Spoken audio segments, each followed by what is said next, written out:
Anu ya, tuan rumah dulu ya. Ini orang tua kita semua. Terima kasih Pak Ganjar. Ya, saudara sekalian yang menunggu nih ya, sudah minum? Hah? Belum ya? Oh, ya. Baik. Ya, alhamdulillah kita hari ini bersilaturahim dan berdiskusi tentang negara. Kita tidak bicara tentang politik, ya tentu politik. Bicara tentang negara. Bagaimana negara ini ke depan lebih baik.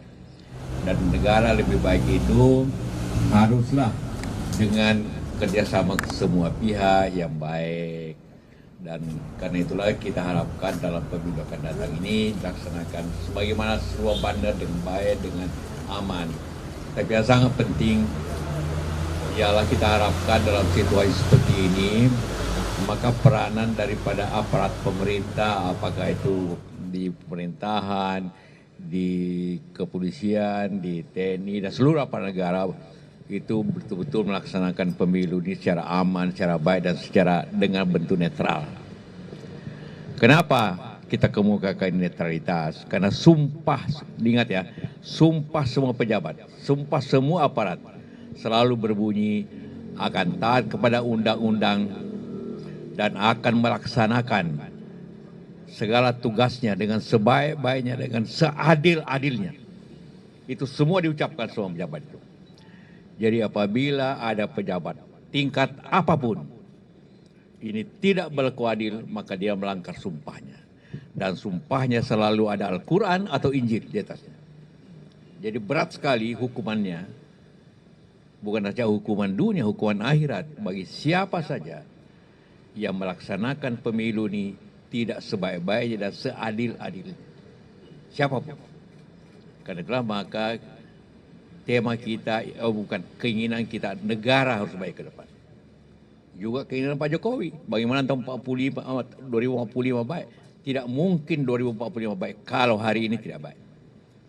Kita setuju itu Pak Jokowi, bahwa kita menuju 45. Tapi apabila diberikan contoh yang tidak baik pada tahun 2024, maka menjadi bagian ketidakadilan pada tahun-tahun berikutnya. Nah, itu yang menjadi kita tema, bukan apa yang kita kesetuju bersama untuk menjaga bangsa dan negara ini. Kita bisa berbeda, tapi berbeda pilihan politik, tapi kita tidak berbeda dalam pilihan negara. Nah, itu yang penting. Itu yang kita kemukakan. Pak Ganjar. Terima kasih Pak JK.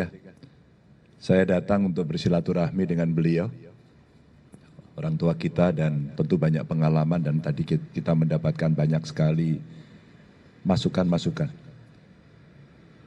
Intinya pemilu mesti berjalan dengan baik, nilai persatuan bangsa mesti dijaga. Saya mengapresiasi beliau, tadi beliau sampaikan pilihan boleh beda. Barangkali rasa-rasanya juga pilihannya Pak JK akan beda dengan saya. Tapi kalau nanti dukung saya juga boleh Pak? Boleh. Kalau kita beda dan selama ini perbedaan itu 5 tahunan, kita selalu mempersatukan. Dan kalaulah kemudian banyak terjadi mozaik-mozaik yang mungkin sulit dipersatukan, inilah momentum untuk rekonsiliasi bangsa. Sekali lagi, bangsa. Anak-anak bangsa agar bisa membawa negara pada visi dari cita-cita untuk menuju 2045 yang lebih baik. Dan kami diskusi panjang tentang negara ini, saya belajar betul, mudah-mudahan kita akan bisa menjaga sehingga pemilunya lancar, masyarakat bisa usaha dengan baik, masyarakat yang di bawah bisa merasakan hasil pembangunan, dan semua merasakan, oh hidup di Indonesia penuh dengan kepastian hukum, dan semua akan berjalan dengan baik, orangnya bahagia. Itu aja, terima kasih teman-teman semuanya. Ya.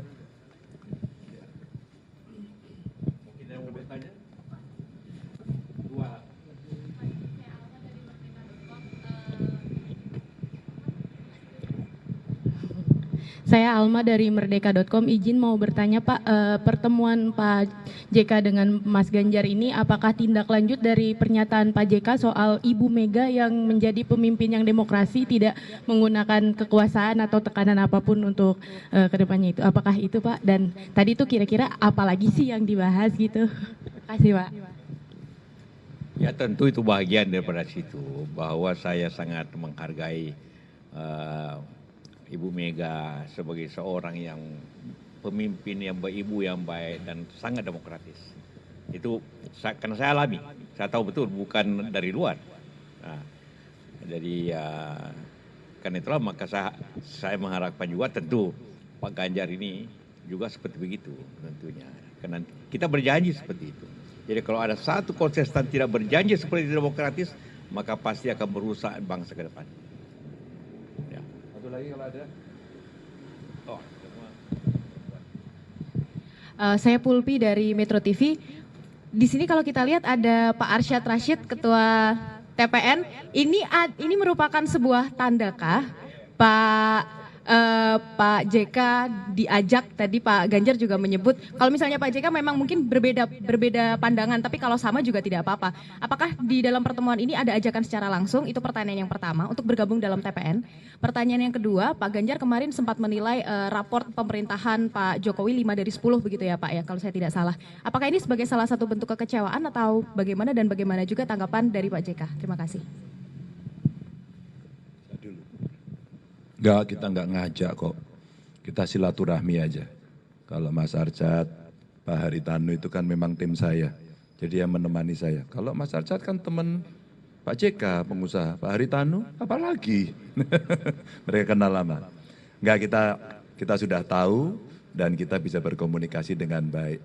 Kalau soal penilaian karena banyaknya suara dari masyarakat yang masuk kepada kami dan semua berbicara soal kepastian hukum, soal penegakan hukum, soal bagaimana hukum harus betul-betul lurus begitu. Nah tentu dengan kejadian terakhir, ya angka itu menjadi tidak seperti sebelumnya, alias ya turunlah skornya. Gitu, silakan Pak. Ya terima kasih. Ya, saya ini ketua PMI itu harus netral, jadi tidak bisa menjadi TPN. Bahwa masing-masing Anda semua punya pilihan politik silakan, tapi ada hal-hal tertentu yang membatasinya menurut saya. Soal hukum ini ya seperti katakan, kalau di Makassar saya baca Pak Ganjar mengatakan 5 gitu kan. Ya saya kira Anda juga mungkin sependapat itu, terutama karena soal terakhir ini kan. Ini yang menentukan bangsa ke depan. Dan sangat penting sekali. Ya, sekali lagi kita ingin menjaga bangsa negara ini aman ke depan mencapai tahun 45 seperti diinginkan Pak Jokowi. Tapi syaratnya ialah berlaku adil, berlaku netral. Begitu tidak maka bangsa ini akan. Download Tribun X sekarang, menghadirkan lokal menjadi Indonesia.